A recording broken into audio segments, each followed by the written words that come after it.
ओम शांति।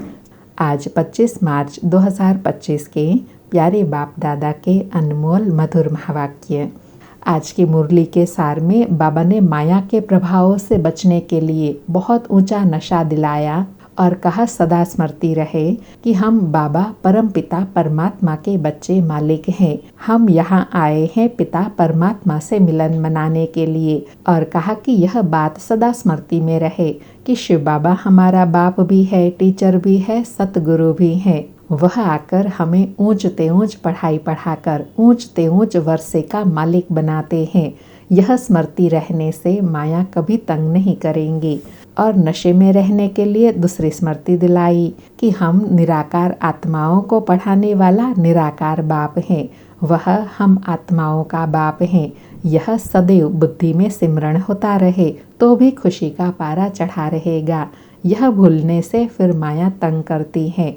और तीसरा कहा कि एम ऑब्जेक्ट की स्मृति सदा बनी रहे तो भी नशा और खुशी भी बनी रहेंगी। और आज बाबा ने विशेष आशीर्वाद देते हुए कहा कि अभी बाबा कहते हैं मैं आया हूँ, तुमको श्री कृष्ण जैसा बच्चा अथवा श्री कृष्ण जैसा पति मिले व इनके जैसा सर्वगुण संपन्न 16 कला संपूर्ण सुख देने वाला मिले। इसलिए बाबा कहे अभी यहाँ देवी गुण धारण करना है। फिर एग्जाम्पल दिया कि मनुष्य कोई मरता है तो कहते हैं फलाना स्वर्गवासी हुआ, तो बाबा कहे उनको समझाना चाहिए कि इसमें तो खुशी होनी चाहिए, तालियां बजानी चाहिए। नर्क से निकलकर स्वर्ग में गया और ही सबको बुलाकर मुख मीठा कर टोली खिलानी चाहिए, उसमें दुखी नहीं होना चाहिए। बाबा कहे अगर आत्मा स्वर्ग में गई तो उनको फिर नर्क का भोजन खिलाने के लिए क्यों बुलाते हो। और विशेष पुरुषार्थ बताया कि अभी तुम बच्चे यह प्रैक्टिस कर रहे हो कि कैसे हम शरीर छोड़े। ऐसा पुरुषार्थ दुनिया में कोई करते नहीं होंगे। तुम पुरुषार्थ ही करते हो कि अंत समय में एक बाबा के सिवाय और कोई भी याद न आए। और विशेष कहा कि यह पाठशाला बड़ी वंडरफुल है। यहाँ बूढ़े बच्चे जवान सब पढ़ते हैं। सब कहते हैं हम भगवान की पाठशाला में भगवान भगवती बनने जाते हैं।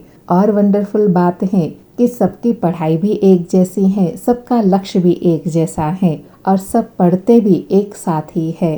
कोई अलग अलग क्लास टीचर आदि नहीं है, पढ़ाने वाला भी एक है। यह है ही वंडरफुल पढ़ाई।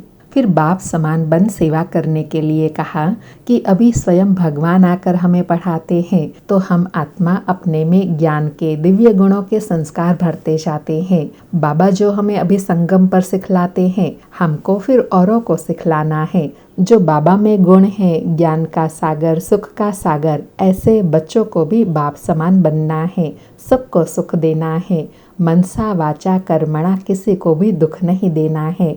बाबा कहे सबके कानों में यह मीठी मीठी बातें सुनाओ कि शिव बाबा को याद करो तो उनकी याद से विकर्म विनाश होंगे।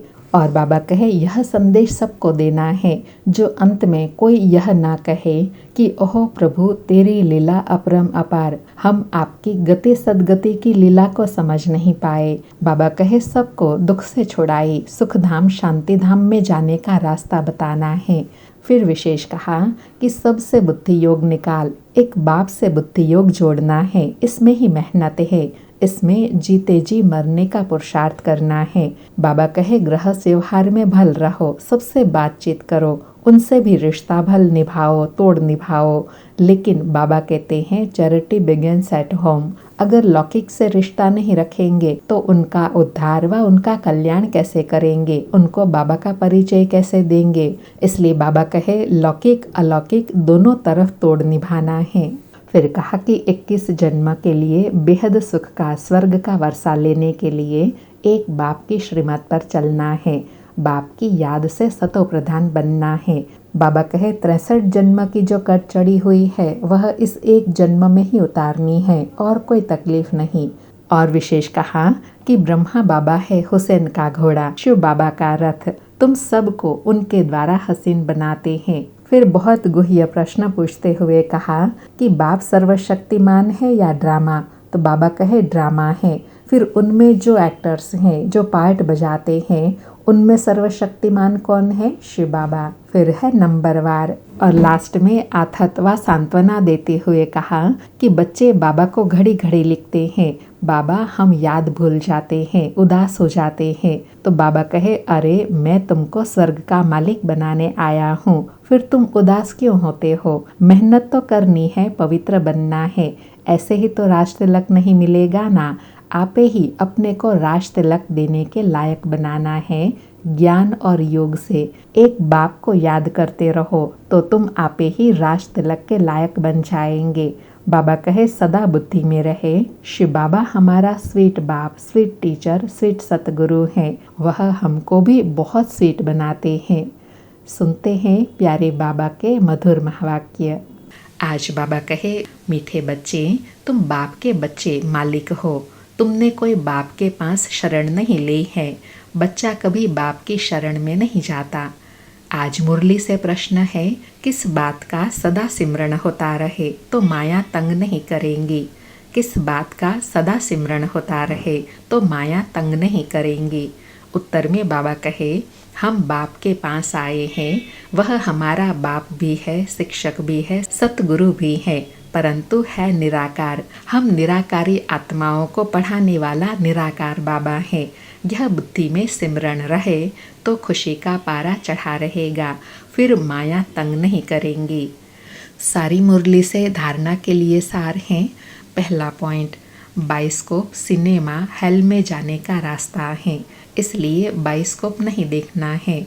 याद की यात्रा से पावन बन ऊंच पद लेना है, इस पुरानी दुनिया से दिल नहीं लगानी है। दूसरा पॉइंट, मनसा वाचा कर्मणा, कोई को भी दुख नहीं देना है, सबके कानों में मीठी मीठी बातें सुनानी है, सबको बाप की याद दिलानी है, बुद्धि योग एक बाप से जुड़ाना है। आज प्यारे सतगुरु का वरदान है, स्मृति का स्विच ऑन कर सेकंड में अशरीरी स्थिति का अनुभव करने वाले प्रीत बुद्धि भव। स्मृति का स्विच ऑन कर सेकंड में अशरीरी स्थिति का अनुभव करने वाले प्रीत बुद्धि भव। स्पष्टीकरण है, जहाँ प्रभु प्रीत है वहाँ अशरीरी बनना एक सेकंड के खेल के समान है। जैसे स्विच ऑन करते ही अंधकार समाप्त हो जाता है, स्मृति का स्विच ऑन करो तो देह और देह की दुनिया की स्मृति का स्विच ऑफ हो जाएगा। यह सेकंड का खेल है। बुद्धि से बाबा कहने से भी टाइम लगता है, लेकिन स्मृति में लाने में टाइम नहीं लगता। यह बाबा शब्द ही पुरानी दुनिया को भूलने का आत्मिक बॉम्ब है। बाबा ने प्रीत बुद्धि बनने की विधि बताई कि सदा स्मृति में बाबा रहे। यह एक बाप की स्मृति ही आत्मिक बॉम्ब है, अर्थात सबसे शक्तिशाली स्थिति है। आज का स्लोगन है, देह भान की मिट्टी के बोझ से परे रहो तो डबल लाइट फरिश्ता बन जाएंगे। देह भान की मिट्टी के बोझ से परे रहो तो डबल लाइट फरिश्ता बन जाएंगे। अच्छा, मीठे मीठे सिकिलधे बच्चों प्रति माता पिता बाप दादा का याद प्यार और गुड मॉर्निंग। रूहानी बाप की रूहानी बच्चों को नमस्ते।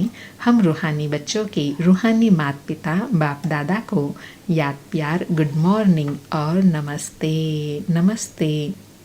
आज 25 मार्च के अव्यक्त इशारे हैं, सत्यता और सभ्यता रूपी कल्चर को अपनाओ। आज का अभ्यास है, सत्यता की परख है संकल्प, बोल, कर्म, संबंध, संपर्क सब में दिव्यता की अनुभूति होना।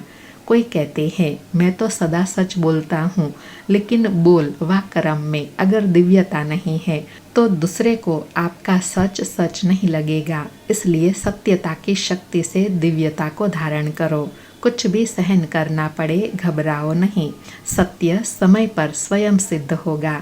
इसलिए बाबा कहे, अगर आप सत्य हैं तो घबराओ नहीं, सत्य आपे ही समय पर सिद्ध हो जाएगा। अच्छा, ओम शांति। शुक्रिया बाबा, शुक्रिया।